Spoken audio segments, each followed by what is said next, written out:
evening, Simon here, Explosive Action, back with another movie and DVD and Blu-ray update. The first one in front of the camera. I've done two music related ones, and here we are doing a movie one. I thought it'd be more appropriate to sit in front of some DVD shelves, so that's what we're doing. We got some DVDs, we got some Blu-rays. I haven't had a great deal of time to be watching them, because the last 6 weeks I've been watching nothing but Steven Seagal films. There is going to be a Steven Seagal related video at some point, because I'm watching all of his films in chronological order. I'm up to some of the painful ones right now, but anyway, watch this space. First movie we're looking at is The Ascent, and I have to admit I bought this purely because of that cover art. Pretty awesome looking thing there, a hand crawling out of a puzzle face with a cross on it. I thought that was awesome. Possession flick, modern indie thing. Don't know a great deal about it, but it seems pretty cool, and it was cheap. It was like $8 or something, so I picked up with The Ascent. If you've seen it, do report back. This one, Haunt, The Haunt, killer creepy clowns. I picked this one up because of Andrew Balliner's recommendation, and we got a local release and we got it really cheap. This is currently $9.99 Australian dollars with free Prime shipping on Amazon, so I wasn't going to say no to that one. Really, really good. In fact, it's probably even cheaper right now because there's a sale on, so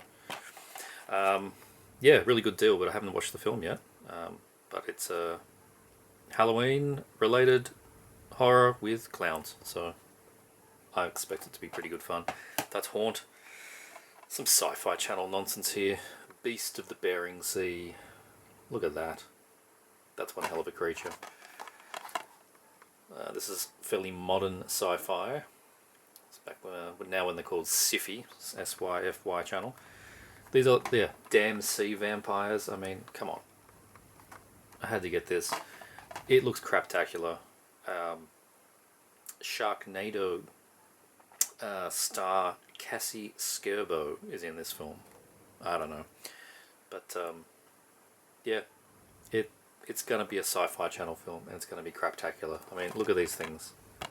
Look at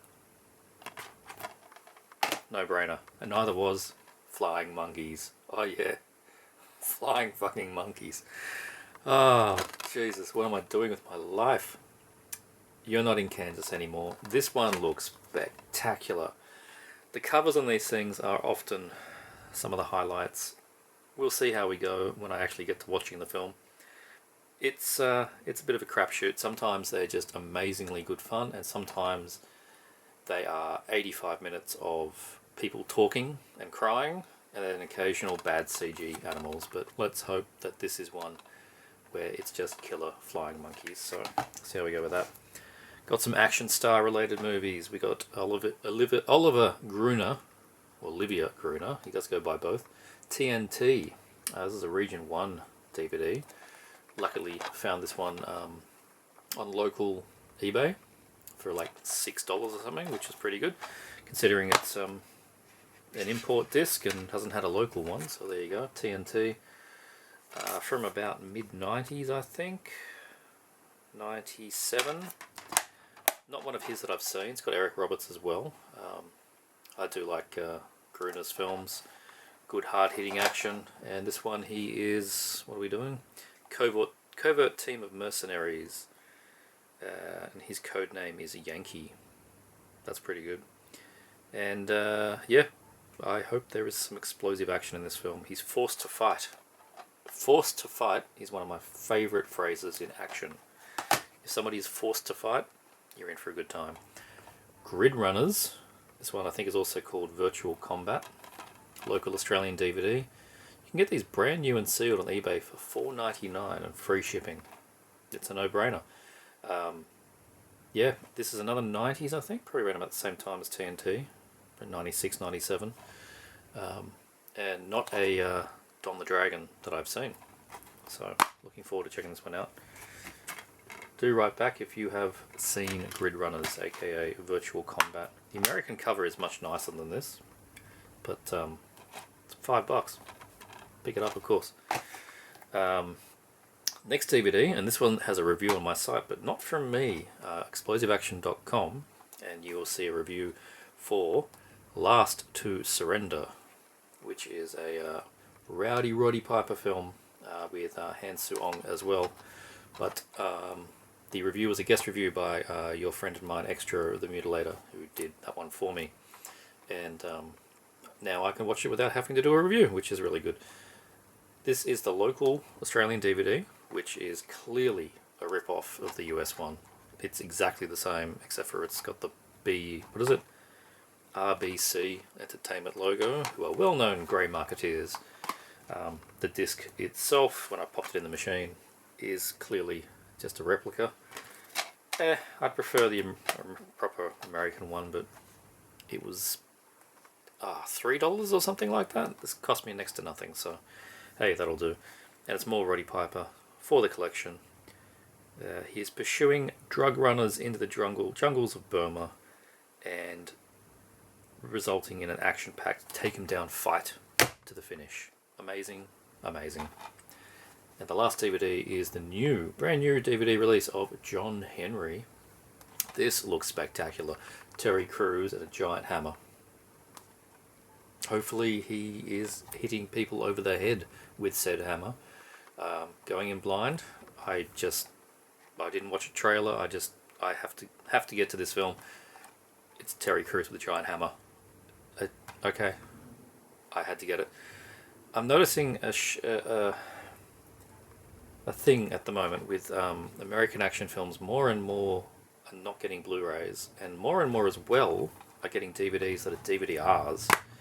Thankfully, this is not one of them. It is a pressed disc, but I am seeing that it's getting worrying that distributors are doing burn on demand for latest action films and not even bothering with Blu-rays at all. So that's a sign of the times, I think. It's just quite depressing. But anyway, John Henry, Justice hits hard.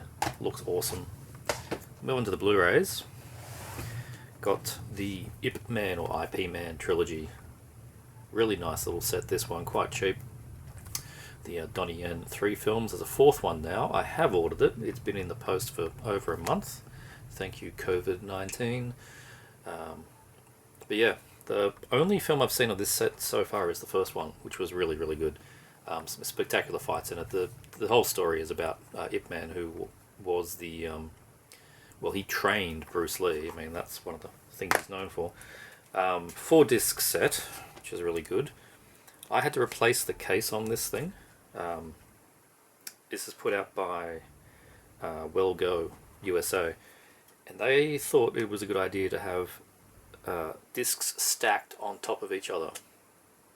Not in this house, sir. Not in this house. So I replaced it with proper discs, a proper case with flipper thing. So yes, that's the Ip Man trilogy, and it comes with a special features disc. Very well priced, and you get the 3 films, individual discs on Blu-ray, so that's good. Hopefully I'll get the 4th one soon. The newest one from Takeshi Miike. This is First Love. Awesome slipcover. I think that's really nice. This one sounds like a sort of a black comedy, incredibly violent black comedy, and that's sort of how it's been explained to me as well. The art there of the knife wielding, I think, sort of gives you an idea of what you're going to get. But yes, haven't got to this one yet. Very much like to get to it soon. Slip is the same as the underlying case art, and just the disc, and there's the Blu-ray and DVD and the pamphlet. Nothing too exciting. I do like how all these Well Go discs, if you get them early enough and you get the slip, they're just aesthetically pleasing on the shelf when they all line up, so that's a nice thing about it as well. But anyway, it's the English dub, subtitle version, sorry, not dub, Christ, I hope not. Yes, Japanese audio and English subtitles. So there you go, that's First Love from Takeshi Miike. If you've seen it, do let me know how it goes, because I'm very keen. Got a bunch of 88 films.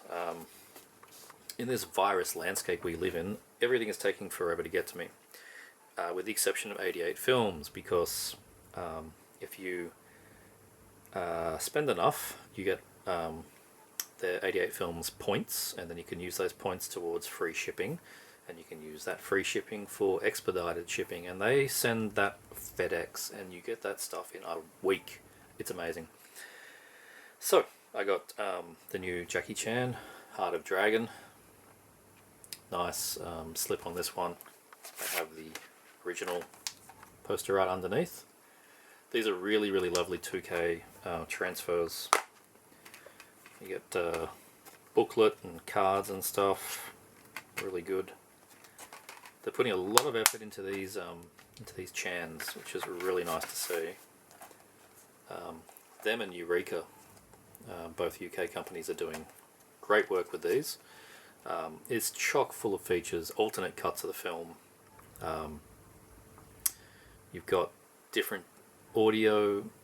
You've got the classic English dub from the HK cut. You've got extended Japanese version. You've got just so many things going on here with these releases. That's Heart of Dragon, and the next one, Dragons Forever. This one physically weighs a ton, like so much stuff in this. Epic booklet. It's got to be at least, 64-page booklet there. Get the disc, the poster art underneath. I really love the Hong Kong hand-drawn, hand-painted poster arts. Really good.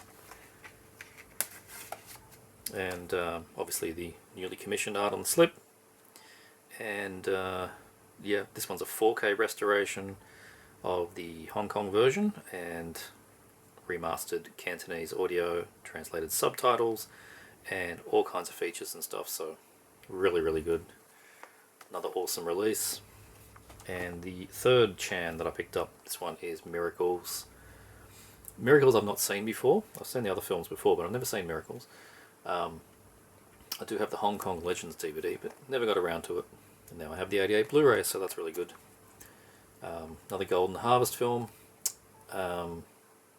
with the custom art and the original Hong Kong poster art underneath, which is really good.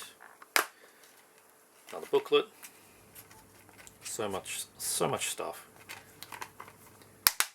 So with these editions, if you get them early enough, you get the slip, and then you also get the booklet. So there's 3,000 copies of the initial run.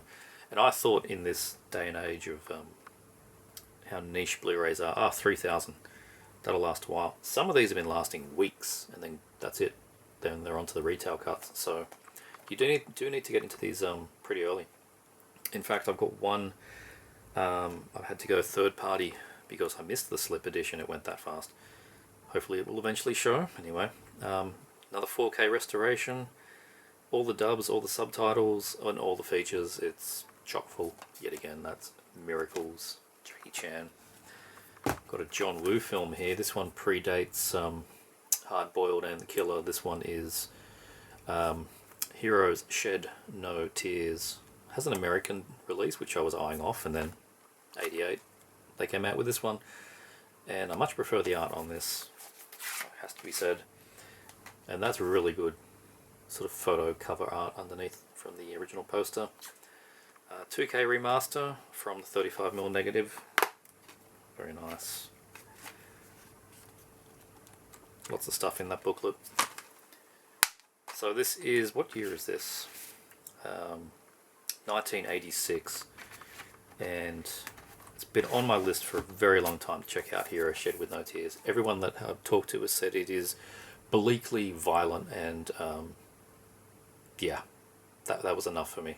So, and it's Woo, so gunplay, lots and lots of gunplay. Very much looking forward to checking out Hero Shed No Tears. Also got two new Shaw Brothers, Clan of the White Lotus. This one, yeah, this one I had the IVL DVD of, and then as I'm learning, 88 are picking very randomly which films they're going to do on Blu-ray, so you never know. They started off doing the horror ones, and then they moved quickly into the martial arts, and they've pretty much stayed there, and that's fine by me. So yeah, this one has starring Gordon Liu, who plays Pai Mei, which he reprised in Kill Bill, which was quite fun. And yeah, in restored HD master in 2351 aspect ratio and uncompressed Chinese audio. Very nice release. And the other one, they've got a different style on this artwork. I'm not sure, well, I'm assuming that's not the original art. Yeah, there you go. That is why. And I've probably assumed that they figured that wasn't going to sell very well. So they made a new one of the 8 diagram pole fighter. Another Shaw Brothers with yeah, with chock full of features. We've got audio commentary, we've got English language dub if you want to torture yourself. Yeah, just another nice release. Very cool.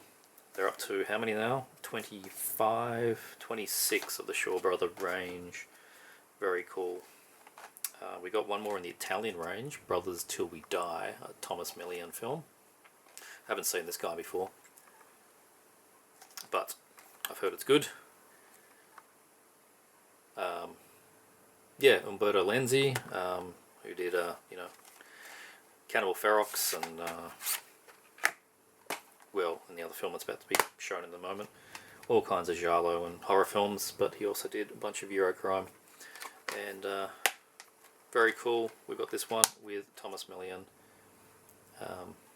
Follow up to Rome Armed to the Teeth, which is one that I haven't seen and would very much like to watch. So there you go, Brothers Till We Die. From what year? Don't think it says. No, it doesn't say. But anyway, it'll be 70s, probably early to mid 70s. Very cool. Great giallo, 7 blood-stained orchids. Umberto Lenzi again. And this is a better transfer than the Code Red, which is surprising, because a lot of the time they are on par. You figure one's going to be the same as the other when they come out so close. There's the other artwork. You get the reverse of the poster in there as well. And yeah, the Code Red DVD looked great, Blu-ray looked great, and I haven't checked out the new transfer on this one, but I've seen the screens and it is improvement. So we're in a world now where Umberto Lenzi giallos are getting multiple Blu-ray releases, and they say that physical media is dying. Not for all of us collectors, I don't think. So there you go, 7 blood-stained orchids, really good one. One of my favourite Lenzi's actually. So one I haven't seen, Lucio Fulci's The Devil's Honey. So he's not doing zombies and gore in this one, he is doing boobs and more boobs, The Devil's Honey. So this is more of a erotic thriller and revenge kind of quasi-giallo thing going on here, but yeah, it's an erotic film, so there you go. Fulci's been known for doing that. He did the name has just escaped me, but I got the picture of the one in my head. It's a Severin release, and can't remember the name of it, but there you go, that's The Devil's Honey, with a very suggestive front cover there. Thankfully nothing on the back that I couldn't show. Lamberto Bava's Macava, and this is great little horror film. It is a little bit silly because it does involve things like a head and a fridge, as one can see there from the, I'm assuming that's like the UK VHS art or something. That's what it feels like. Nice tidy upgrade from the old Arrow DVD, which had a really cool comic cover, I have to say, which was nicer than this, which I guess is the poster. But this is a nice 2K restoration, full HD, so happy to upgrade this one. Yeah, good fun Lamberto Bava film on 88 films yet again. So that's the pile of 88s. We've got 2 more left. This one is from Shout Factory, the brand new April Fool's Day. Good fun slasher. What year is this? 1986, so right in the heyday. And yeah, this one's great fun, and that's the original posters that you would have seen on DVDs prior. Reverse cover art in there again. The disc, a superior release to the Australian Cinema Cult Blu-ray, which was poorly framed. This is correctly framed in scope. It's a 2:3:5:1 shot film, so don't buy the Cinema Cult if you care about aspect ratios. This one's really good quality, much better picture as well than just being framed correctly. From the producer of Body Parts, Species, and 3 of the Friday the 13th films. This is a classic period slasher right here, April Fool's Day. And the last title that I'm going to show is Beyond the Door, the Arrow release. This is the UK version. Really, really good fun Italian possession film. That's the classic artwork everybody knows from the previous DVDs. So Shriek Show, I think it was, did a DVD a long time ago. Code Red did a Blu-ray, and now Arrow's got their own 2-disc set. You get the extended cut and the theatrical. A boatload of features, a 90-minute documentary about Italian Exorcist rip-off films. Lots of card arts and things, very nice. Transfer is really good. The film is lots of fun. I can't get these bloody things back in. I'll leave them out. Whoop, throwing things around. Yeah, you get two different cuts. The uncut English export version, the theatrical version. Commentaries, interviews, the 90-minute documentary I mentioned, 35 years later, archival featurette is just chock full. The film itself of Beyond the Door is definitely an experience. It is all about the possession of the lady as seen here on the front cover, and she is pregnant and doesn't understand how, because there's no father, and the child is the demon spawn of hell. It is a deliriously good fun film, and it has some terrible children in it that are like 10 years old and swear like sailors. It is absolutely ridiculous, but it's completely hilarious to watch them. So full of pea soup, spitting goodness, and yeah, just overall good fun Italian horror film. Doesn't take itself too seriously, and it was actually released only maybe a year at most after the first Exorcist film, and if you follow the documentary that is included, you'll understand that it's actually not a rip-off of the film, and in fact that the director read the book, the original book of the story, on the plane from the US to Italy, and he decided to make his own version of the film based on what he read in the book. But the first thing he tried to do was buy the rights to make the film of The Exorcist, and they said, no, we're good, we're filming our own one. And then, well, obviously that's what happened. So yeah, it holds itself on its own right, and it's a good fun film. That's the update. Quite a lot of Blu-rays and DVDs, and I haven't been able to watch a great deal of them because I've been on my cigar-a-thon. So do look out for that video coming soon. Maybe in the next month we'll find out. I've got to go through some of the more painful cigars first. Hope you all enjoyed. Thanks for watching.